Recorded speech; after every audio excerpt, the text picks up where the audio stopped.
Offense, defense, special teams, it was all rolling.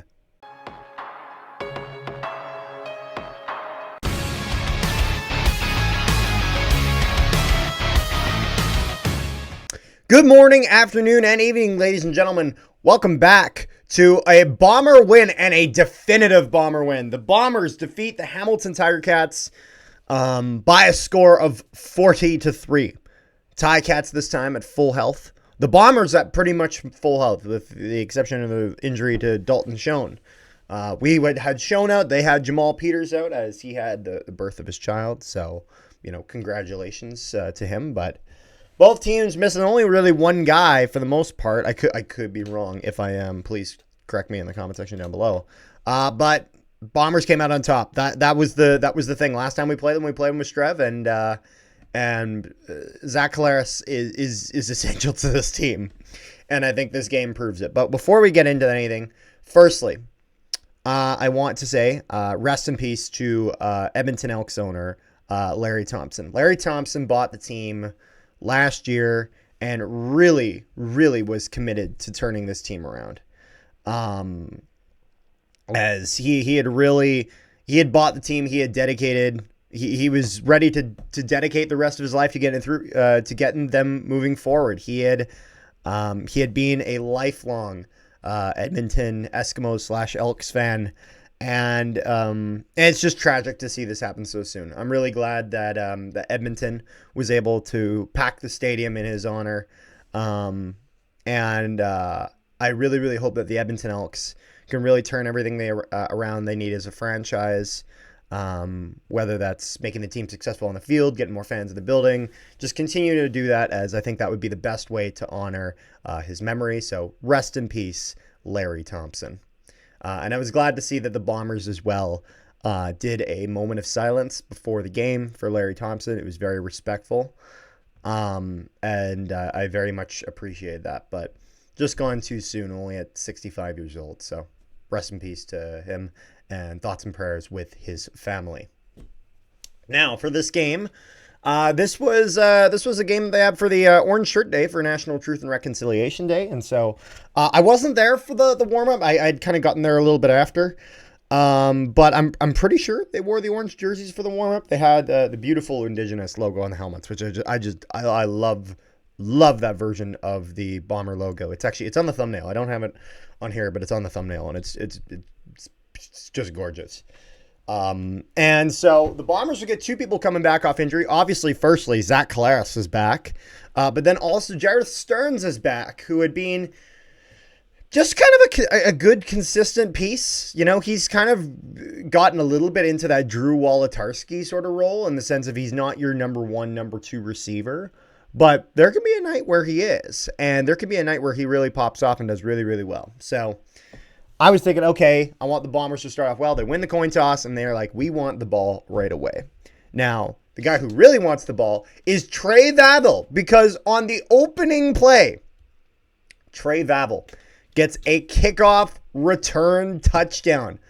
98 yards all the way down the field, gets it done. Bombers immediately go up 6-0. Now, the convert fails here. Now, this could fail for one of three reasons. To be honest, I haven't watched a replay, so I don't know exactly which reason is. Firstly, it's possible that Sergio Castillo just misses it, but I wasn't sure if someone maybe got a hand on it. It's also possible that the hold was bad and that Castillo's form is fine, but the hold is, if the hold's no good, it doesn't really mean anything. This was an issue that the CFL had, and I want to say the first two games of the season, and I'm not talking like Bombers, I just mean games total, where there were like 2 or 3 missed kicks because guys just couldn't get a good hold on it, where the laces would be in, or where they just couldn't keep it upright, like they was just way off center. Like, I'm not sure, but still 6-0, and so just a great start for Winnipeg, and it really showed that like Hamilton never got their footing in this game. Hamilton had times where they looked like they might get something going, where they started having a little bit more success against that Bomber D. But anytime they got near that red zone, the Bombers just shut them down. They just could not get anything. So Anyways, convert fails. And one thing that is worthy of note, a guy actually just in front of me who they have seasons as well. We see him every game. They're great. He had mentioned that there were some very good blocks in that return. And he was absolutely right, because that is the key to returns like this, is you need a talented returner like Trey Vavel. But you need guys that can get those blocks and really hold those blocks up to allow Trey Vavel to be the excellent returner he can be. Because you can be the greatest returner in the world, but if you don't have a single block in sight and you got like 12 guys running down at you, there's not much you can do. So, good job for the special teams. Ticats would then try to get a drive going. It goes nowhere, and they're forced to punt. Bombers go back on offense. Gabe Wallace takes a holding penalty. That would be followed by a great run by Brady Oliveira. And there would be a good pass for Jarvis Stearns. And then an interesting one, the Bombers score a touchdown on a corner route, and this one's for Dylan Mitchell. Not a guy you usually see running that. But Dylan Mitchell with an excellent catch right in kind of the right-hand side of the end zone. And the convert is good. It is now 13-zip. Winnipeg. Ticats push. They're really relying on the passing game at this point. They hadn't yet really started to utilize Greg Bell. And they go for a 47-yard field goal. And Mark Leggio misses it, which is not usually a field goal that Mark Leggio misses over in Hamilton. However, he's playing in Winnipeg. And so if his time in Winnipeg said anything, Bomber fans were really hoping that he'd miss that, because we've seen him miss enough in this stadium. And so Mark Leggio, no luck there, misses the 47-yarder. Still 13-0 Winnipeg. Bombers can then start to drive forward. And that is the end of the first quarter. Going into the second quarter, Sergio Castillo starts it off with a 24-yard field goal, making this 16-0 Bombers. Ticats still not yet on the board. Goes back and forth a little bit before the Ticats able to move down the field a little bit. And Leggio then hits a 54-yard field goal. Good shot for him. 16-3 Winnipeg. And at this point, I'm loving Brady Oliveira, because though Greg Bell has a higher average of average yards per carry. And one thing you'll notice, though, is it's not because he actually was getting, like if I'm gonna take a look at the stats here, just because I feel this is important to point out.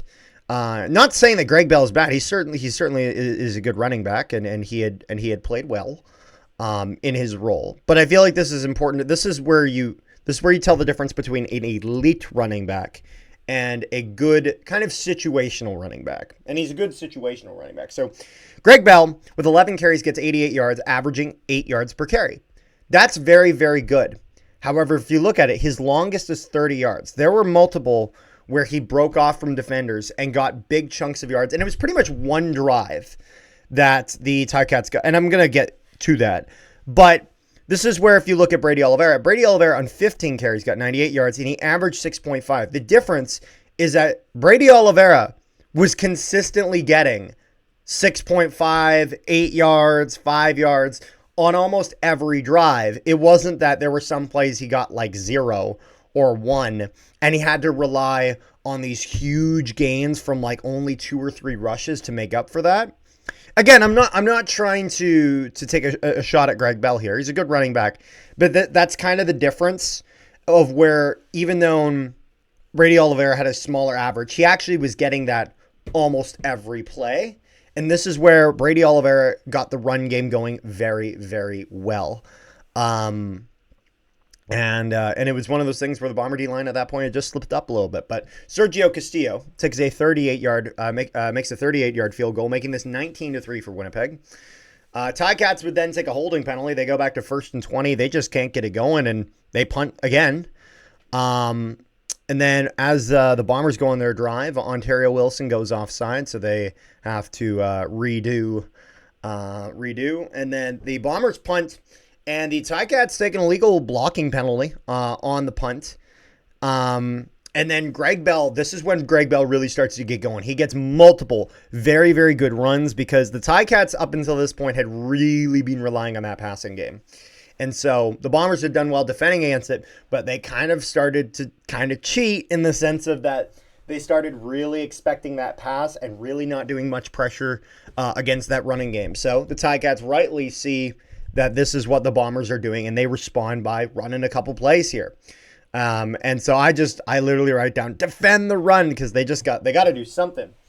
And so the ball is then on the 8-yard line, on the Winnipeg 8-yard line. Hamilton is going to go for it. It's 3rd and 4, but they want the touchdown. They're down 19 to 3, 19 to 6 isn't really that much better. They want it to be 19-10, where there's a lot more they can do with that.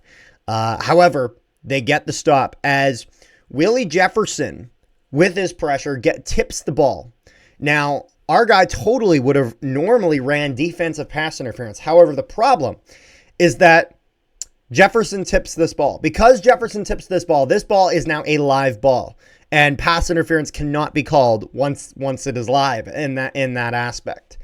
And so it's a very well done job by Jefferson. Good on the defender for seeing that Jefferson tips it and knowing that he can now fully engage that receiver, and it stops them dead in their tracks. And the Ticats don't get it done to end the second quarter. So third quarter rolls around, and Hamilton takes an illegal block penalty on kickoff. They will start their drive just 10 yards back. Ticats start getting going, but then there will be a sack by James Vaughters. James Vaughters gets behind, and I want to say this was one of 2 sacks he got that night, as if I'm looking here at the defense, yeah, James Vaughters with 2 sacks on the night, and Kyrie Wilson would get 1. So it's 3 sacks for the Bombers. Very, very pleased with that. The offensive line didn't give up any sacks. And so I thought the O-line had a pretty good game. Really good run block, which I need to see more of. Obviously, the Ticats running defense is notoriously one of the worst in the league for that regard. They're a very good team, but that is their weakness. That is their weakness. That is their kryptonite. And so goes back and forth a little bit. Then Hamilton goes offside. However, at the same time, Ontario Wilson takes a holding penalty. This was totally a holding penalty, no question. I saw it before they called it, and I knew that this ball was going to go back. But the Bombers would end up at least with a first down, even though they didn't get kind of the chunk of yardage that they had maybe hoped for. There'd be a huge pass afterwards for Ontario Wilson, and then Streveler gets the touchdown, and the convert is good. It is 26-3 Winnipeg. Now, it goes back and forth a little bit afterwards. Zach Collaros still looking very, very good. Zach Collaros' numbers in this game were fantastic. We're looking at Zach Collaros, 20 completions on 25 attempts. He goes 367 passing yards, 1 touchdown with an average of 14.7 and no interceptions. Now, I don't have it written in here exactly which of the Streveler balls was the touchdown, but one of these is on... no, it wasn't a touchdown play, but there was a nice play. I'm not sure exactly what quarter it is. I didn't write it down. But Streveler, kind of like the last time we played Hamilton, they line up for short yardage, and he takes a step back, and he throws a pass onto the side, and the Bombers get more yardage. And so this was a smart play. I'm not going to lie. I was a big fan of Jason Hogan's play calling in this game. He really has adapted. And this is why I was so hesitant to get on that fire Jason Hogan train, because I understand why people didn't like him near the start of the season. Firstly, I think he's gotten a lot better as the season has gone along.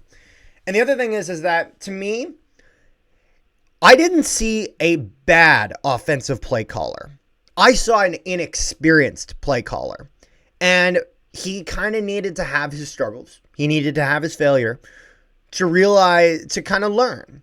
And so I see the Bombers sticking with him in the sense of that I think he's improved, and I think they see giving him another chance. And I understand this frustrates people. I understand people are frustrated with Mike O'Shea in this regard. Mike O'Shea is a guy who has a lot of faith in his players, and I understand that. But at the same time, Mike O'Shea has led this team to 5 consecutive Grey Cup appearances and getting 2 rings for it.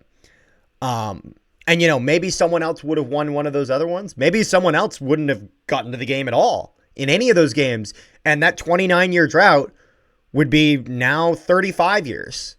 And so it's just a thing to think about. It's food for thought. But anyways, convert was good. 26-3 Winnipeg. Clares looks awesome. Hamilton takes pass interference. The ball is on the 1, and Chris Streveler runs it in for the touchdown. He fakes that handoff for Brady Oliveira and runs it in himself. Very, very well done. Sergio Castillo hits the convert. It is 33-3 Winnipeg. If Hamilton had hoped that maybe through halftime they could have turned this game around, they just did not. The Ticats had a bad game. This was probably the Ticats' worst game of the year. I don't think this game was fully representative of how good they are, as they are a very good team. But at the same time, they didn't, it's not like they had a ton of injuries and the Bombers had no injuries or vice versa. These teams, regarding players missing and players there, were pretty much even. And this was just one of those things where the Bombers just showed up. The Bombers play significantly better at home than they do on the road. And they put pedal to the metal and got it done. So that would lead us to the fourth quarter. Ticats would start driving it down the field. And it would be 3rd and 5 in the red zone, and the Ticats are going for it because at this point, a field goal does them no good. You know what? They could have kicked a field goal here and a field goal earlier, and maybe they would have gotten 9 points instead, but they still would have gotten their ass kicked. And it doesn't. And this is where I can't blame them for going for this because they need to turn it around. They need something now. And at the end of the day, you're not looking for pity points. You're looking to win. And so it's no good. Turnover on downs. Bomber defense just in that red zone was not giving up anything from the defensive line to the secondary. The play calling was pretty good for the most part. The only thing I will say is, now not on this play, but there was one play where I want to say Bo-Levi Mitchell. It was like 1st and 10 on either their own 5-yard line, 4-yard line, whatever it was. Winnipeg runs a 3-man front. I'm not going to lie. If you're that deep, I think you should be running 5 guys. I think you should run 4 defensive linemen and a blitzing linebacker. Whether you want to blitz left, right, through the center, I don't really care. I think you want to force Bo-Levi Mitchell back so that way he has to worry about those uprights there. In a few years he won't, but they're still there now.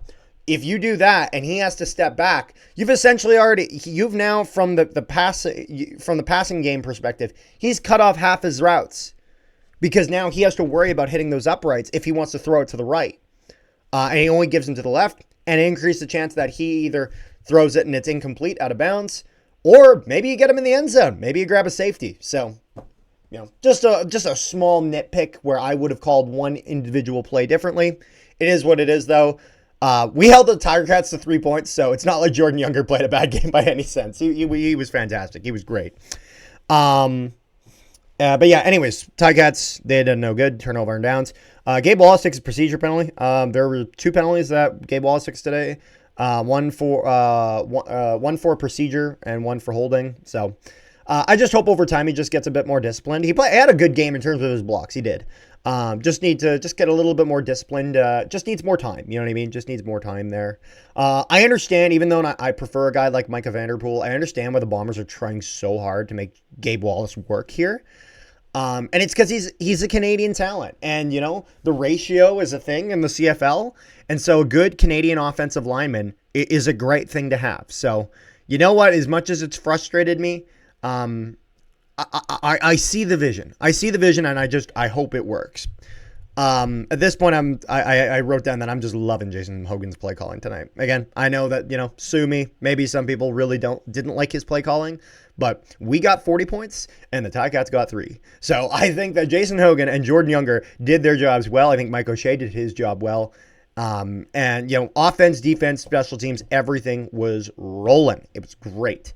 As anytime you get a special teams touchdown, you played a great game. There's not much you can say about that. But Hamilton struggled with the offense all night. Ticats cannot stop the run. They're just struggling with Brady Oliveira. Strevler then goes in. He gets his 3rd touchdown of the night. And Convert is good. It is 40-3 Winnipeg. Taylor Powell goes in for Hamilton. They're able to get some passes down the field, but this is because Winnipeg is pretty much just defending the deep ball here. They're allowing them to get ball because there's less than a minute left. They're letting them just kind of bleed the clock down. And so Johnny Augustine got some runs. He got at least a throw. I saw that Ternowski got a throw. Milanovic Litre had gotten a couple passes. But yeah, no, it was one of those things where a crazy stat you're going to learn for this game. Kenny Lawler gets 2 receptions for 34 yards. on 9 targets. 9 targets. The Bombers really were all over Kenny Lawler because they knew that he is the secret weapon.